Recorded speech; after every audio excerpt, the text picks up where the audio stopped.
Hey everyone, time for another episode of Day in the Life of Vintage Classic Specialist. So let's talk about what Mr. Rafa did first. Rafa again worked on the incredible 54 Barndoor combi all day and continued to work pretty much up under the front of it and with the various controls of the bus. And so you can see he's pretty much got it all pulled out now. The handbrake, the shifter, all that stuff's out, and including the steering box is out. And so yeah, he pulled all that stuff apart, cleaned it. I don't really have much to show in terms of like show and tell, but we do have a big box of parts that's going to go to powder coating and so on. That's growing even from yesterday, so added a bunch more stuff to it today. And yeah, he went through the steering box, and apparently the steering box, he said, was actually really nice. So he took it all apart, cleaned it real thoroughly, greased it. He said it didn't appear to be worn or anything. So it should be nice when it's all put back together, as far as the steering being smooth and tight and all that good stuff. So we'll send stuff off to powder coating tomorrow, and yeah, it's going to be all nice and new up underneath there, and everything going to be working smooth and so on. So that's good progress.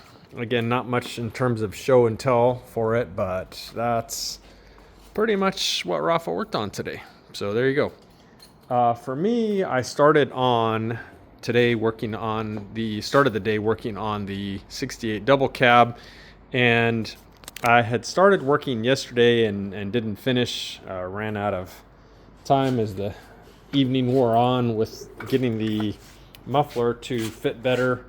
And so today, or this morning, first thing, I went ahead and finished that up. And so a couple things.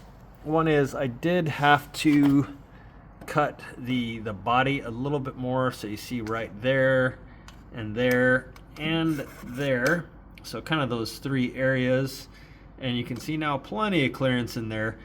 I did also put the O2 sensor on, but the other thing that I had to do, which again is kind of annoying because this system is supposed to be for this car, but the muffler was actually hitting the heater box. And granted, a lot of people that run a system like this don't necessarily run a heater box, but this system was made to work with heater box. It's got, the flanges on it.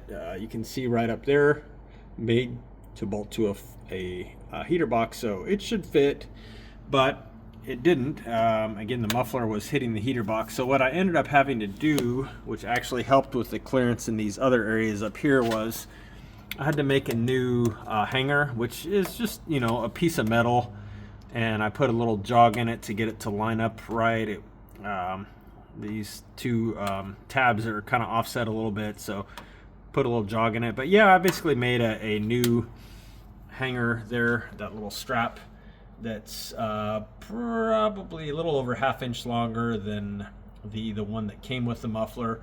And that allowed this end of the muffler to rotate down a little bit, which gave us the clearance we needed with the heater box. And it also kind of helped with the clearance in here. So yeah, should be a really good fit now. I don't expect it's going to be rattling against anything, but we'll check all that out when we start it up and drive it and stuff. But yeah, I think we have plenty of clearance now everywhere. So that's good. Took care of that issue. So that was about all I did on this one today.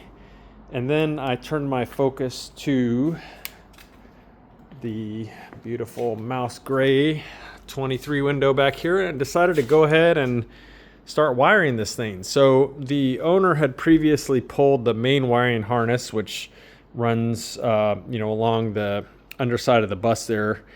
And but that was it. That's what he did. And so I sort of took it from there. So let's look at the back of the bus here first. Not a whole lot to see back here, but routing the harness correctly through this grommet here, and then from there it actually get down here. So part of that is this part of the harness here, which goes to the engine idiot lights and the regulator and stuff like that. And then you've got the wire here, which is for the fuel gauge, or the fuel sender rather. And then the rest of it on buses, which runs all to the taillights, actually stays out of the engine compartment and runs neatly up underneath here. And then it kind of sneaks up through here and comes out here, and then it runs to this tail light, up over, and then down the other side. Anyway, so yeah, I got that stuff all sort of routed. I haven't connected anything back here yet. His tail lights are very original looking, so we'll probably go ahead and pull those and at least like clean the bulb holders, clean them up a little bit. They look like the seals on them look like they're maybe a bit old, so yeah, we'll see. Anyway, we'll pop them out and clean them real good, and then reinstall them. But they are original, which is cool, of course. And so then let's move to the front of the bus, which is where most of the wiring today happened. So again, I went ahead and he did have an original fuse box, which are nicer than the reproductions. And so went ahead and restored that. Basically what we do is we sandblast them to get them all clean and nice, and then we shoot a little clear coat on them to kind of preserve and protect them and make them look nice. But anyway, got his fuse box started wiring up. So you see the harness here to the left, that's pretty much the headlight harness, so high beam, low beam, etc. And then this harness that you see on the right, this is coming from basically from the back of the bus. So this is the main harness that runs from front to back of bus. Got it all connected up here to the fuse box, and then got the headlights, at least the wires poked into their respective headlight buckets. And then there's a harness that comes off that goes down for the horn, one for the brake light switch that goes on the master cylinder. So got all that stuff routed to the underside of the bus. Got the wires over here routed through this little hole. Those go to the dimmer switch, which is on the floor. And then went ahead and wired up his ignition switch and his headlight switch, which is the one right there. It's not presently screwed in at the moment, but it's kind of sitting there. And yeah, so actually made some pretty good progress here on wiring. It's coming along pretty fast. And that was pretty much my afternoon here. It was pulling and routing and connecting wires. So, you know, we love wiring here, and I mean that in all seriousness. Rafa and I both really enjoy wiring cars and making the wiring look all nice and neat, and, you know, trimming literally like, trimming like that much off a wire sometimes that we think is a little bit too long, instead of just having it kind of, you know, making an S shape to go to where it's connected. We just cut it off so it makes a nice, beeline, so to speak. So you can see we've got everything here running pretty nice and tidy looking there. So as far as the wire routing. Anyway, so yeah, that was pretty much my afternoon.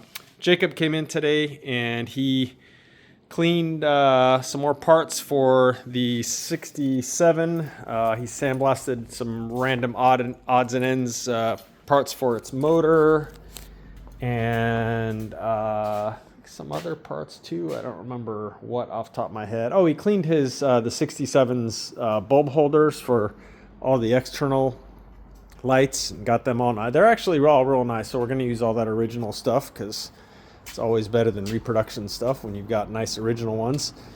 And then our guy that's doing the polishing on this car came in and started polishing. You may remember before he had color sanded it, which is the first step in the process.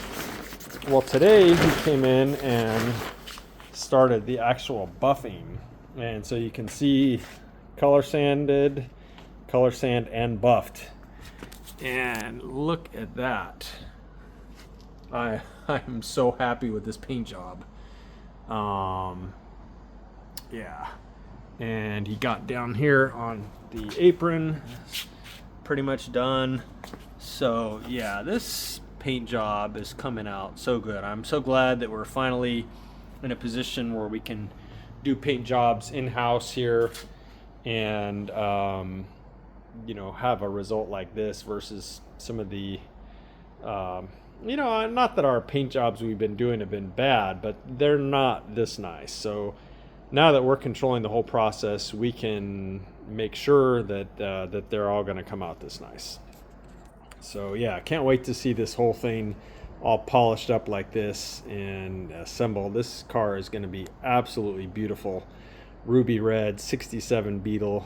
So yeah, that happened today too. And then our upholstery guy that we're using is finishing redoing the carpet on the 69. I don't know if you guys remember, we had to tear the carpet out of kind of the middle section of the car here because we had to replace the seat tracks.